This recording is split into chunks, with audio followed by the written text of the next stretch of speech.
Hello and welcome to Encore. Today our guest is writer Melissa Febos, who's going to be talking about her essay collection Girlhood, a book that examines how girls are conditioned to give up their own bodies and boundaries as they grow into women. A national bestseller after its 2021 release in the US, Girlhood has just been published in French with the title Être fille. It also includes illustrations by artist Forsyth Harmon.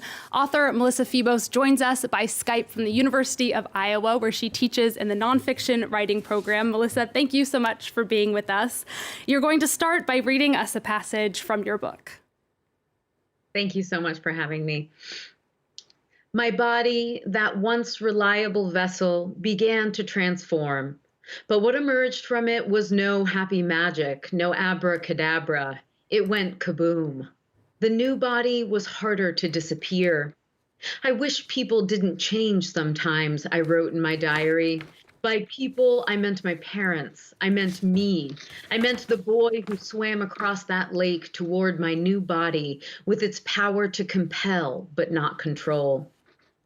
Thank you so much. Melissa, many reviewers have said that your book is one that every woman should read. I agree with that assessment. How would you describe it? I would say that Girlhood is really an investigation of girlhood using my own experience as a touchstone to really tease apart the lessons that we are conditioned in, particularly in adolescence, and the way that those create patterns that define our adulthoods and the work it takes to undo them.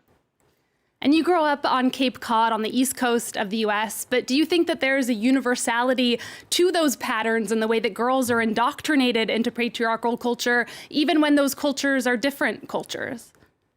I do think so. And, that's been confirmed by the number of sort of emails and messages that I've gotten from folks and from the reception to the book, which is incredibly heartening because I wrote it, out of an experience of having felt so isolated and alone in my own girlhood. And I wanted to offer a kind of confirmation to readers that if they had also felt alone, they weren't. In the passage that you read, I love your description of the adolescent body having the power to compel but not to control, because as young girls, we're really sold this idea that the attention we get for our bodies is a form of power, but it's not really, is it? That's right. I think that's one of the most confusing contradictions of adolescent girlhood and coming of age sexually is that we are sort of told that we've suddenly come into a kind of power, and yet this supposed power actually feels quite disempowering a lot of the time. And, I developed early, and what I've learned in my research and through talking to people is that really compounds that effect so that, girls are treated as overly sexual and objectified when they're really still children. And girls today are growing up with more conversations around consent and female sexual pleasure, but they're also so much more exposed to sources of outside judgment with social media. Do you see it as getting any easier or harder to be a young woman? I really think it's both, and I'm an essentially optimistic person. So I would say it falls on the side of getting better in many ways. I'm grateful every single day that there was no social media when I was coming of age, because we probably would have had to change towns a bunch of times. But also, I wish that my younger self could have had access to the information and the communities and the language, particularly around consent and naming my own experience that girls today have. And I think it's a really powerful opportunity for them to break out of that feeling of aloneness or isolation. Girlhood is the first of your books to come out in French, and you actually wrote the final essay while you were in France. And in it, you talk about going to Paris as a 20-year-old. Can you tell us about those experiences? Oh, sure. I don't know how detailed you want me to get. It was an adventurous time for me in life, but I will say that when I first came to Paris, I was 21 and I was an active addict. I already knew that I wanted to be a writer. And it was a kind of charmed time for me. I had dreamed about going to Paris. It's such a mecca for writers, and it definitely didn't disappoint. And it really sort of was a space where I came to some clarity about who I was and returning there was a really powerful experience for me as well. And it feels really integral to the central story of the book and the transformation that it illustrates. So I'm very grateful to Paris. It is a city of my heart. And Melissa, you're also the author of 3 other books. All of them are part memoir. Your first book, Whip Smart, came out in 2010. It's a memoir of the 4 years that you spent working as a dominatrix in New York to pay for college and also for drugs. Why did you get into that work, and why did you ultimately decide to stop? I think the assumption about that experience of mine is often that I had a traumatic childhood, or that I had a bad family or something. And actually, it was more that I was a very adventurous young person who had some issues to work out around power and sexuality. And the commercial BDSM scene seemed like a place where I could work those things out. I was really interested in sort of underworlds and double lives. And I'm actually very grateful to that community in that space, because I learned a lot about myself that really defied the overall social stigma against it. What are some of the things that you ended up working out with that experience? Mm.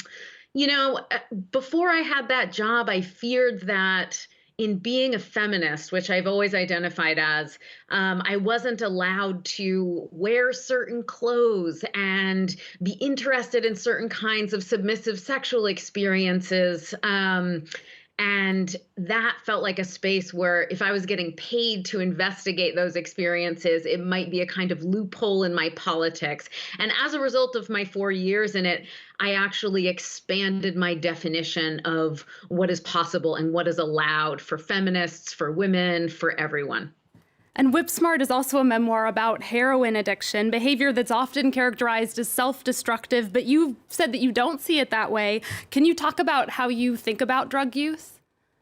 Sure. I mean, I should say that I've been clean and sober for 18 years.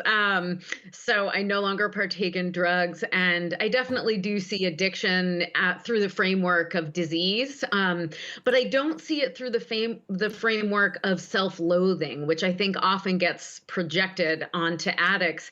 And for me, it was a way to manage my experience. Being a human being, having consciousness is overwhelming and chaotic. And much of our society is very broken, and drugs are a quick pathway to sort of controlling how we manage that and feel about it. So I have a lot of forgiveness and understanding for my past self, along with gratitude that I've been sober for as long as I have. And Melissa, you continue to explore your relationship to your own body. You recently published an essay in the New York Times, Magazine, about having breast reduction surgery. Can you talk about that decision and why it was important to you to write about it? Sure.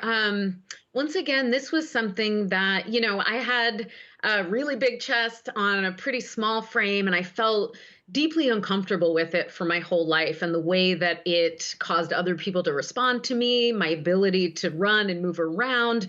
But I felt like I wasn't allowed to get cosmetic surgery because it didn't feel congruent with my politics or my identity. And I was afraid that people would judge me. And then in my mid-30s, I just thought, who is going to judge me? It's just an internalized voice that doesn't represent anyone whose opinion I respect, who is in my life. And so I went for it. And, right before I got the surgery, I thought, this would be a great essay and is exactly the kind of thing I would write about, but I just absolutely can't. It's too private. It's too vulnerable.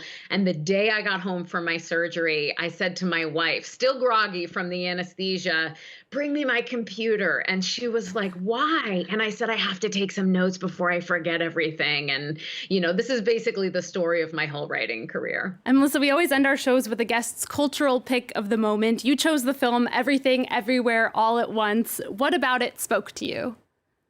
Oh, Allison, what about it didn't speak to me? I mean, this is a movie that had me truly sobbing with laughter, and then sobbing with piercing, heart-opening emotion by the end of it. It defies synopsis, but I went to see it twice in the theater, and that's more movies than I've been to in the last 2 years. So I cannot recommend it highly enough. It is a rollicking good time, and a magisterial work of art.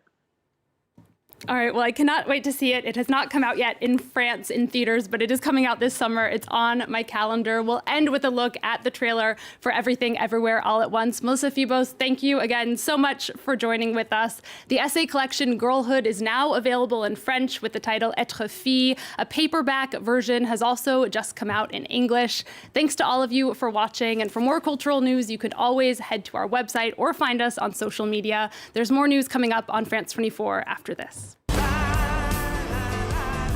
There is no way I am the Evelyn you are looking for. Every rejection, every disappointment has led you here. To this moment. Don't let anything distract you from it.